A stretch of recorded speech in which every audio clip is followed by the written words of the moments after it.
Perkenalkan, nama saya Adriana Yeyen, NIM 211041759, Fakultas Ekonomi jurusan Manajemen, mata kuliah Manajemen Operasi 1, kelas F Konversi. Saya akan mencoba menjawab soal UTS. Yang pertama, coba saudara jelaskan pengertian manajemen operasional menurut para ahli di bawah ini. A.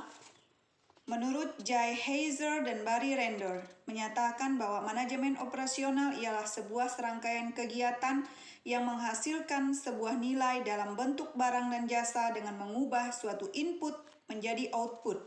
B. Pangestu Subagio, pengertian manajemen operasional adalah penerapan ilmu manajemen untuk mengatur seluruh kegiatan produksi atau operasional agar dapat dilakukan secara efisien.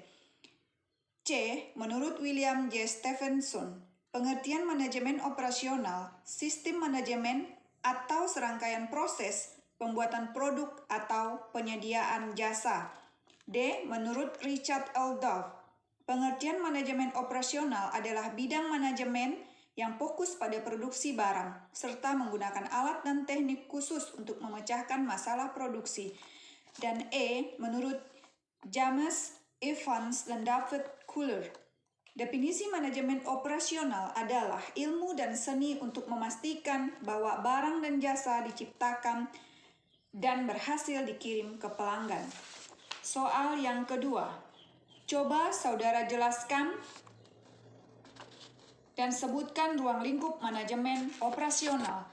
Ruang lingkup manajemen operasional meliputi perancangan atau penyiapan dan pengoperasian sistem operasi. Perancangan sistem produksi meliputi hal-hal berikut. Yang pertama, meliputi penyeleksian dan perancangan produk, proses dan peralatan. Yang kedua, pemilihan lokasi dan unit produksi.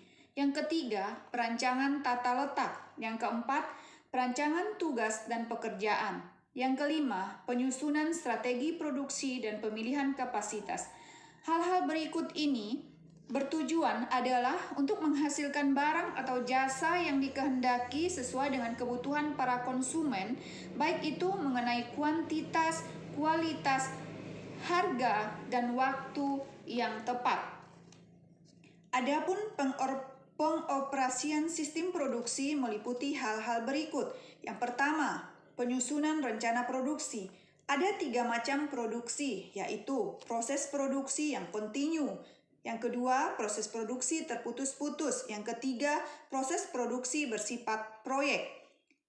Kedua, perencanaan, pengadaan, dan pengendalian persediaan atau bahan. Hal ini diperlukan agar bahan baku selalu tersedia.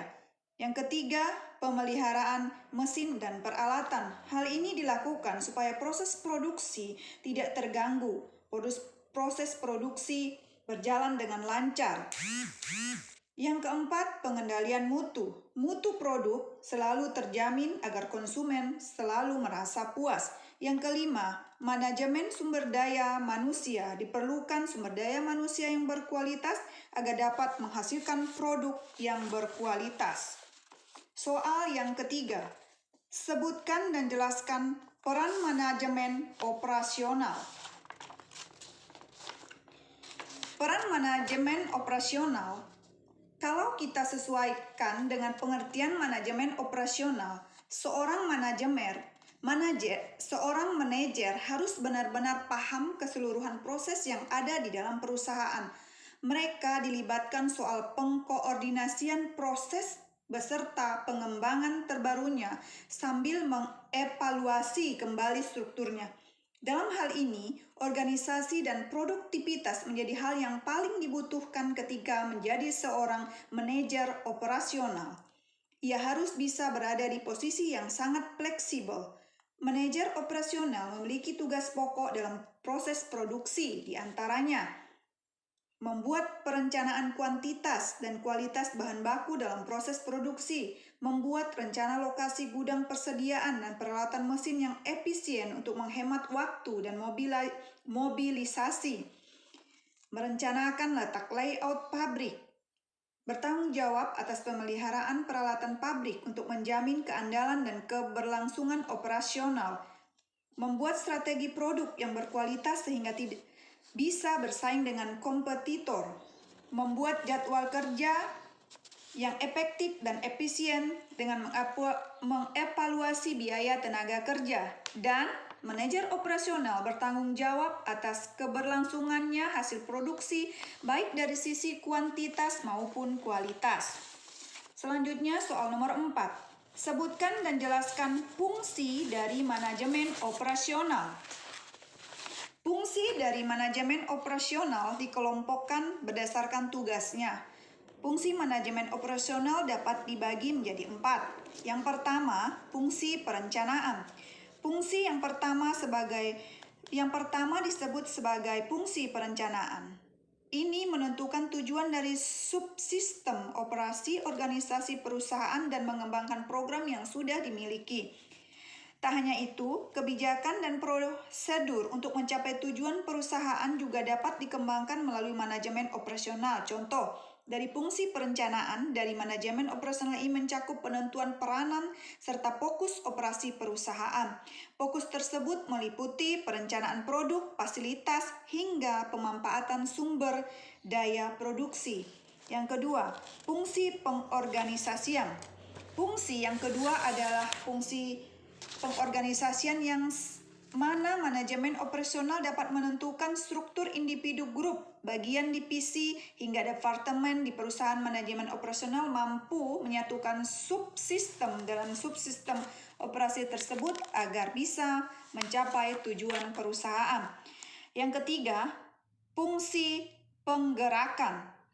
Fungsi penggerakan manajemen operasional harus memiliki sikap kepemimpinan, pengawasan, serta motivasi para seluruh karyawan perusahaan.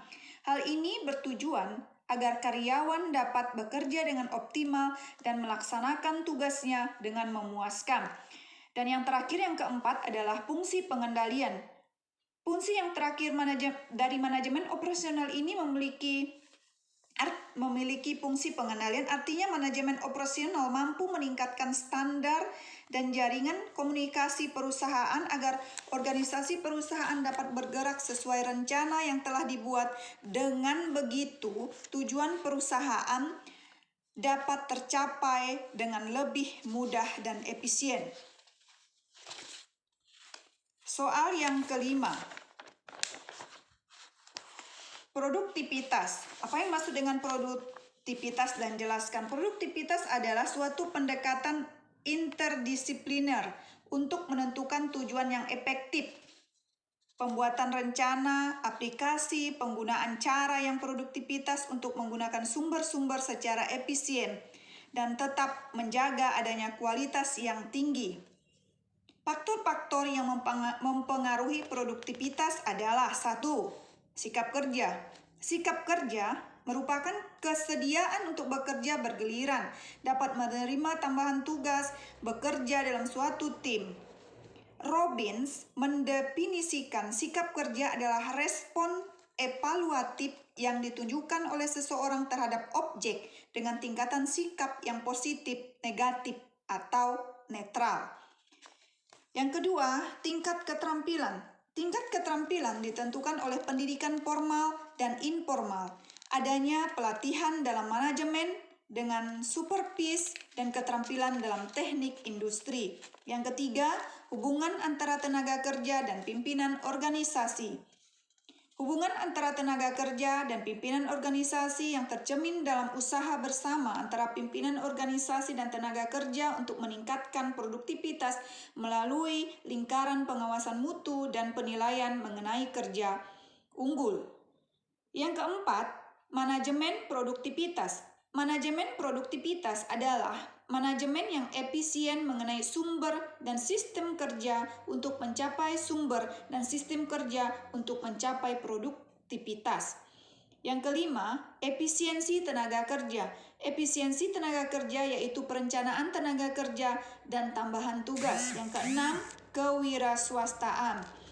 Kewirausahaan tercermin dalam pengembalian resiko, kreativitas, dan berusaha dan berada di jalur yang benar dalam berusaha. Soal yang kelima, hubungan supply chain dengan bidang logistik dengan produksi. Supply chain diartikan dengan logistik. Bidang ini berhubungan dengan proses produksi dan distribusi barang. Dalam hal ini, supply chain mengatur distribusi barang ke supplier, manufaktur, dan retailer sehingga sampai ke tangan konsumen. Supply chain ini selalu berhubungan langsung dengan produk jadi serta mengirim hal-hal yang berhubungan dengan perusahaan seperti barang yang dibutuhkan di perusahaan. Manajemen operasional sangat erat kaitannya dengan supply chain atau supply chain manajemen. Mereka harus paham tren global dan lokal, memahami permintaan konsumen dan kapasitas bahan produksi. Demikian jawaban dari saya. Terima kasih.